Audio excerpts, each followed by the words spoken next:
Hello viewers, welcome to our channel. আজকের live GK ক্লাসে তোমাদের প্রত্যেককে স্বাগত। আজকের টপিক ইন্ডিয়ান হিস্ট্রি, অর্থাৎ প্রাচীন ভারতের ইতিহাস থেকে আজকে আমরা লাইভ মক টেস্ট নেব। তোমরা এখানে টপ জিকে এমসিকিউ পেয়ে যাচ্ছ প্রাচীন ভারতের। তো বলে রাখি, যারা লাইভে জয়েন হয়েছো তারা দ্রুত শেয়ার করে দাও, ক্লাসটি দ্রুত শেয়ার করে দাও, যাতে তোমাদের সাথে আরও অন্যান্য সহপাঠীরা একসাথে যোগ হতে পারে। দ্রুত তোমরা নিচে দেখতে পাবে যে লাইনে লাইভ চ্যাট আছে, সেই লাইনটাতেই দেখো ডান দিকে শেয়ার অপশন আছে, সেখান থেকে তোমরা ওখান থেকে শেয়ার করে দাও। ওই ডান দিক থেকে তোমরা প্রত্যেকে শেয়ার করে দাও। তো বলে রাখি, যারা এসএসসি এসএলএসটি যে পিটির জন্য চিন্তিত, সেই পিটি টেট, সেটা প্রাইমারি হোক, আপার প্রাইমারি হোক, সিটেট হোক, বিভিন্ন রকম টেট সংক্রান্ত পরীক্ষা, এছাড়াও স্টেট এবং সেন্ট্রালের বিভিন্ন পরীক্ষা যেমন WBCS, rail, WBP, SI, PSC, rail, SSC সহ বিভিন্ন সরকারি চাকরির পরীক্ষার প্রস্তুতির জন্য একটি গুরুত্বপূর্ণ ক্লাস। তো যারা নতুন জয়েন হয়েছো আমাদের চ্যানেলটি অবশ্যই সাবস্ক্রাইব করে রাখবে। যারা পুরাতন তারা তো অবশ্যই জানো, ওতপ্রোতভাবে আমাদের চ্যানেলের সাথে তারা জড়িয়ে আছে এবং রেগুলার তারা ক্লাস মেনটেন করে লাইভে। তো চলো, আশা করি প্রত্যেকে জয়েন হয়ে গেছো। শুরু করছি আজকের লাইভ মক টেস্ট। প্রত্যেকটি অ্যান্সার বলে দেবো, তোমরা দ্রুত লাইভ চ্যাটে জানাবে, আর এইচটিটা শুধুমাত্র হোম টাস্কে জানাবে। কোন বছর এশিয়াটিক সোসাইটির পত্তন হয়? 1784, 1785, 1794, 1796। কোন বছর এশিয়াটিক সোসাইটির পত্তন হয়? যারা লাইভ আছো এই অপশনগুলো লাইভ চ্যাটে জানাবে উপরে, আর এইচটি যে অ্যান্সার সেটি যে একদম শেষে আছে, অসুবিধা নেই, তোমরা সেটি ভিডিওর মেন কমেন্টে জানাবে।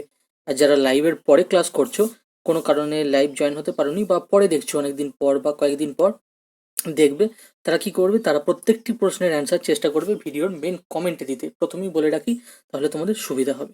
এখানে রাইট অ্যান্সার কি হয়ে যাচ্ছে? 1784। এই নিয়ে আমরা 2-3টে ক্লাসে আলোচনা করেছি, ঠিক আছে? একের দাগের এ ইজ দ্য রাইট অ্যান্সার, শুধু অপশন জানালেও হবে।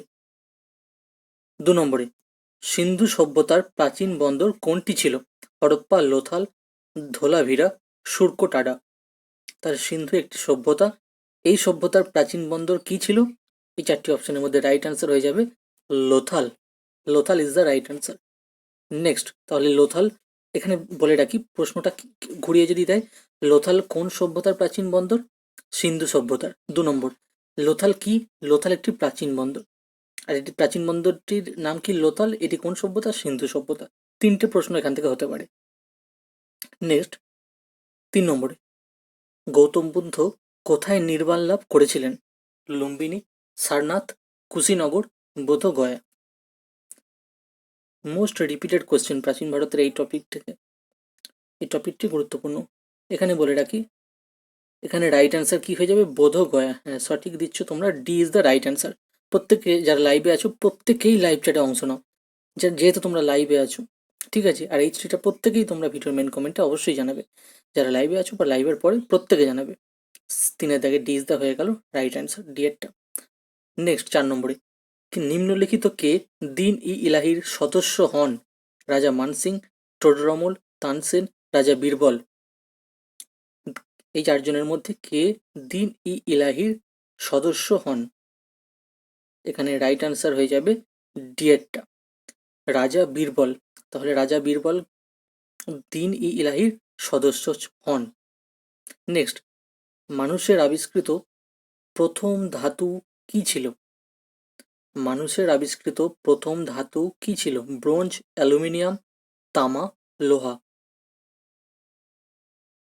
দ্রুত অ্যান্সার জানাও তোমরা, আমি অ্যান্সার বলে দিচ্ছি। অ্যান্সার হবে তামা, সি এরটা সঠিক। তাহলে তামা কোন এমন ধাতু যেটি কিনা মানুষের আবিষ্কৃত প্রথম ধাতু? তামা মানুষের আবিষ্কৃত প্রথম ধাতু। নেক্সট, তাহলে 4-5 দাগে C is the right answer. 6 নম্বরে বলেছে, মহেঞ্জোদারো সভ্যতার আবিষ্কারক কে? Dayaram Sahni, sir John Marshall, Rakhal Das Bandyopadhyay, Mortimer Wheeler. Mohenjodaro সভ্যতার আবিষ্কারক কে? এখানে রাইট অ্যান্সার কি হবে? রাইট অ্যান্সার বলে দিই, মনে রাখবে রাখাল দাস বন্দ্যোপাধ্যায়। এটি কখনো ভুলবে না, বারবার বিভিন্ন পরীক্ষায় আসা করছে। মহেঞ্জোদারো সভ্যতার আবিষ্কারককে, সিন্ধু, হরপ্পা, মহেঞ্জোদারো, এই সিভিলাইজেশনগুলো একটু দেখে রাখতে হবে। তাহলে 6-এর দাগে C is the right answer. Next, 7, Aihole প্রশস্তি কে রচনা করেন? কৌটিল্য, রবিকীর্তি, হরিসেন, নয়নিকা। আইহোল প্রশস্তি কে রচনা করেন? রবিকীর্তি। ঠিক আছে, রবিকীর্তি হবে right answer, B is the right answer. Next 8 নম্বরে, ভারতীয় সঙ্গীতের উৎস হিসেবে কোন বেদকে অনুসরণ করা যেতে পারে বা গেছে? মনে রাখবে, ভারতীয় সঙ্গীতের এই প্রশ্নটা আগেও আমরা আলোচনা করেছি। ভারতীয় সঙ্গীতের উৎস হিসেবে কোন বেদকে অনুসরণ করা গেছে বা যায়? যজুর্বেদ, অথর্ববেদ, ঋগ্বেদ, সামবেদ। এখানে রাইট অ্যান্সার বলে দিই, সামবেদ। আমি জানি যারা নতুন তারা প্রিপারেশন নিচ্ছে তারাও সঠিক বলবে, এটি হয়ে যাবে সামবেদ। মনে রাখবে, ভারতীয় সঙ্গীতের উৎস হিসেবে কোন বেদকে অনুসরণ করা হয়? সামবেদকে। যারা নতুন তারাও সঠিক জানাবে, আর যারা এটা অনেকদিন ধরে যুক্ত আমাদের চ্যানেলের সঙ্গে, অনেক ইন্ডিয়ান হিস্ট্রির মক টেস্ট দিয়েছে, ক্লাস করেছে, তারাও সঠিক দেবে, এটি আমি জানি। নেক্সট, আলেকজান্ডার কতদিনে ভারতে আসেন বা কতদিনে ভারতে ছিলেন? আলেকজান্ডার কতদিন ভারতে ছিলেন? 16 মাস, 19 মাস, 20 মাস, 24 মাস। কোনটি হবে সঠিক উত্তর? এইখানে যদি মাস না বলে যদি বছর দেয়, অনেক ক্ষেত্রে তোমাদেরকে কনফিউজ করে দেওয়ার জন্য এরকম করে, ধরো 12 মাসে 1 বছর, সেটি না বলে লিখে দিল 1 বছর। আবার তোমরা পড়েছো 1 বছর, সেটি লিখে দিল 12 মাস। সেটা এইভাবে যদি হয়, 1 বছর 1 মাস মানে 13 মাস, 1 বছর 2 মাস মানে 14 মাস। এইভাবে ঘাবড়াবে না, অ্যান্সারটা একটু ক্যালকুলেশন করে নেবে। এখানে রাইট অ্যান্সার বলে দিই, এখানে রাইট অ্যান্সার হবে কিন্তু 19 মাস। B is the right answer, 19 মাস। নেক্সট 10এরটা, গ্রিক লেখকদের রচনায় কাকে স্যান্দ্রাকোট্টোস বলা হয়েছে? অশোক, বিন্দুসার, চন্দ্রগুপ্ত মৌর্য, ধনানন্দ। ধনানন্দ। এই 4 জনের মধ্যে কে? এখানে বলে রাখি, তাহলে অ্যান্সার, প্রশ্নটা যদি ঘুরিয়ে দেয়, আমি অ্যান্সার বলে দিই, তাহলে তোমাদের সুবিধা হবে। অ্যান্সার কিন্তু এখানে হয়ে যাবে 10এর দাগের Chandragupta Maurya. C is the right answer. এখানে বলে রাখি এবার, ধরো তাহলে কি জানতে পারলে? চন্দ্রগুপ্ত মৌর্যর অপর নাম বা চন্দ্রগুপ্ত মৌর্যকে স্যান্দ্রাকোট্টোস বলা হয়েছে। কাদের রচনায় পাওয়া গেছে? এটিও ভাইটাল, গ্রিক লেখকদের রচনায় পাওয়া গেছে। ঠিক আছে, তাহলে গ্রিক লেখকদের রচনায় চন্দ্রগুপ্ত মৌর্যকে স্যান্দ্রাকোট্টোস বলা হয়েছে। বোঝা গেছে? নেক্সট, কোনো অপশন ছাড়বে না, একদম ভালো করে দেখবে আগে। খালিমপুর তাম্রলিপি কোন রাজার কৃতিত্ব বর্ণনা করে? দেবপাল, রামপাল, ধর্মপাল, মহিপাল। খালিমপুর তাম্রলিপি কোন রাজার কৃতিত্ব বর্ণনা করে? রাইট অ্যান্সার কি হবে এখানে? রাইট অ্যান্সার হয়ে যাবে ধর্মপাল। ঠিক আছে, রাইট অ্যান্সার হবে Dharmapala. 11, C is the right answer. তা ধর্মপালের সঙ্গে খালিমপুর তাম্রলিপি আই কানেক্ট করে রাখবে, তাহলে মোটামুটি চোখে দেখলেই বুঝতে পারবে যে ওটি হচ্ছে অ্যান্সার। আর্য শব্দের অর্থ হলো প্রাতিষ্ঠানিক সমাজ, ব্রহ্মচারী, চাষ করা, একটি জাতি। এই 4টির মধ্যে কোনটি সঠিক উত্তর? রাইট অ্যান্সার কিন্তু একটি জাতি, D is the right answer. আর্য শব্দের অর্থ হলো একটি জাতি। ঠিক আছে, নেক্সট 13 নম্বরে, বুদ্ধচরিত কার রচনা বা বুদ্ধচরিত কার দ্বারা রচিত? ভেরি ভেরি ইম্পর্টেন্ট এবং খুব easy, most repeated question Indian history, প্রাচীন ভারতের। এখানে বলে রাখি, এটি রাইট অ্যান্সার হবে অশ্ব ঘোষ। অশ্ব ঘোষের বুদ্ধচরিত।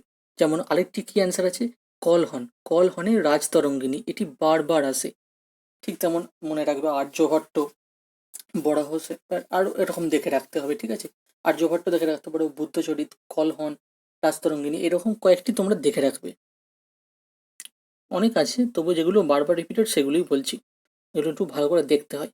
তহকক ই হিন্দ কে রচনা করেন? আল বিরুনি, সুলেমান, আল মাসুদি, আল বিলাদরি। তহকক ই হিন্দ কে রচনা করেন? রাইট অ্যান্সার হয়ে যাবে এ, আল বিরুনি বা আল বিরুনি। আল বিরুনির রচনা হচ্ছে তহকক ই হিন্দ। নেক্সট 15 নম্বরে, গঞ্জাম লিপিতে কোন রাজার কীর্তি ও কাহিনী বর্ণিত আছে? গঞ্জাম লিপিতে কোন রাজার কীর্তি ও কাহিনী বর্ণিত আছে? কি লিপি? গঞ্জাম লিপি, মনে রাখবে। তাহলে খারবেল, সমুদ্রগুপ্ত, শশাঙ্ক, কনিষ্ক। খারবেল, সমুদ্রগুপ্ত, শশাঙ্ক, কনিষ্ক, রুদ্রদমন। এই 4 জনের মধ্যে কে বা কার গঞ্জাম লিপিতে কীর্তি ও কাহিনী বর্ণিত আছে? এখানে অ্যান্সার কিন্তু 15টা হয়ে যাবে শশাঙ্ক।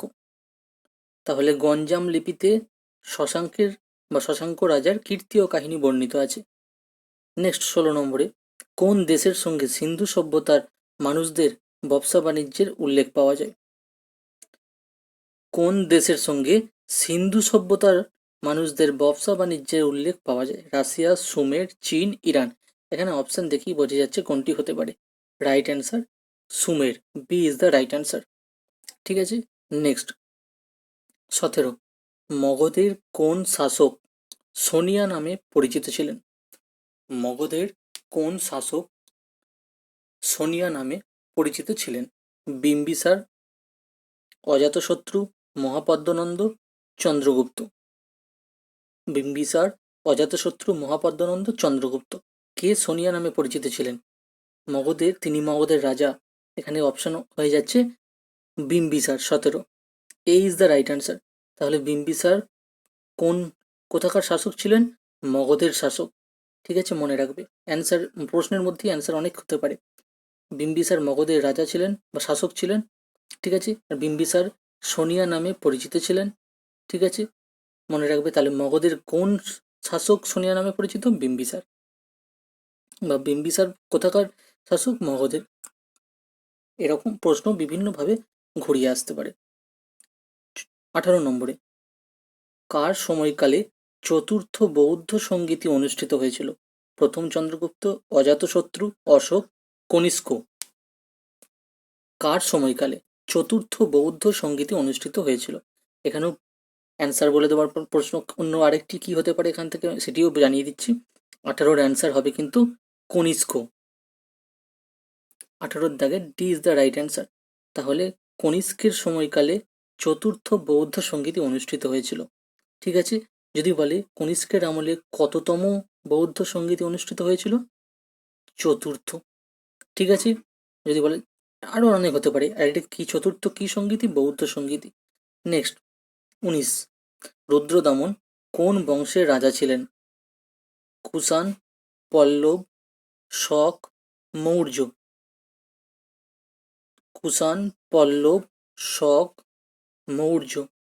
এখানে রাইট অ্যান্সার হয়ে যাবে কিন্তু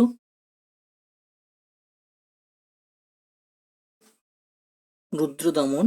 তাহলে এখানে অ্যান্সার হয়ে যাচ্ছে, মনে রাখবে রুদ্রদমন টপিকটাও গুরুত্বপূর্ণ। 19-এর দাগের শক। ঠিক আছে, এটিতে আশা করবো সময় দিয়েছি যাতে এটি সঠিকভাবে উত্তর দাও। তাহলে শক বংশের রাজা ছিলেন রুদ্রদমন।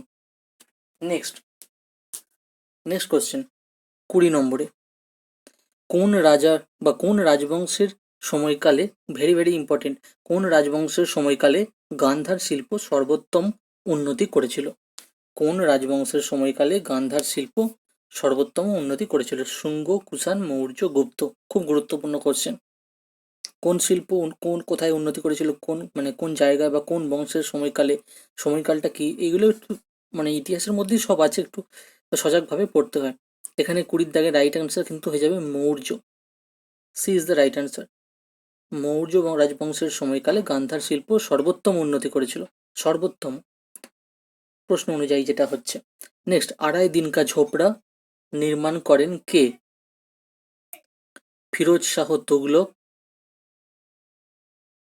কুতুবুদ্দিন আইবক, ইলতুৎমিশ, গিয়াসুদ্দিন বলবন। ঠিক আছে, আড়াই দিন কা ঝোপড়া খুব গুরুত্বপূর্ণ এবং খুব সহজ। আড়াই দিন কা ঝোপড়া কে নির্মাণ করেন? এখানে রাইট অ্যান্সার কি হয়ে যাবে?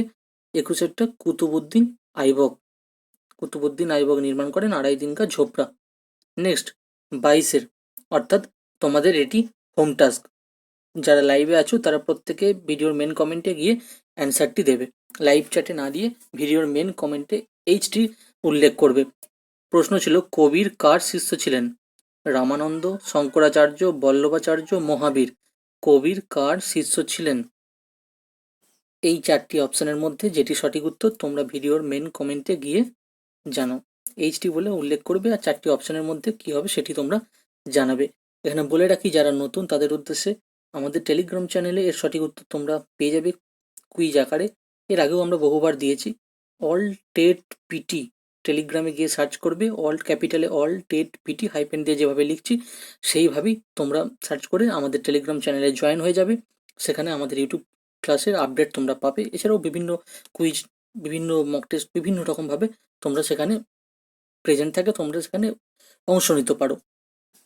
তাহলে ক্লাস যদি ভালো লাগে অবশ্যই তোমরা লাইক, কমেন্ট এবং প্রচুর পরিমাণে বিভিন্ন সোশ্যাল নেটওয়ার্কিং যে গ্রুপ আছে সেই সোশ্যাল নেটওয়ার্কিং গ্রুপে তোমরা শেয়ার করতে পারো, কারণ যেখানে প্রিপারেশন হয়, ঠিক আছে, সে এসএলএসটি পিটি হোক, বিসিএস হোক, ডব্লিউবিপি হোক, আপকামিং বিভিন্ন যে কোনো কম্পিটিটিভ পরীক্ষার এসএসসি, পিএসসি সহ, রেল সহ, স্টেট এবং সেন্ট্রালের বিভিন্ন পরীক্ষা সহ সেখানে তোমরা শেয়ার করে দাও। তোমাদের সাথে সহপাঠীরাও তাহলে এর অংশ নিতে পারবে। ঠিক আছে, বারবার বিভিন্ন পরীক্ষায় আসা প্রশ্ন নিয়ে আমরা আলোচনা করি। তো তোমরা জানাবে আর কীরকম তোমরা ক্লাস চাইছো এবং ক্লাস কেমন লাগলো। প্রত্যেকে কিন্তু এইচটি অ্যান্সারটি তোমরা ভিডিওর মেন কমেন্টে দেবে। Thank you for your time.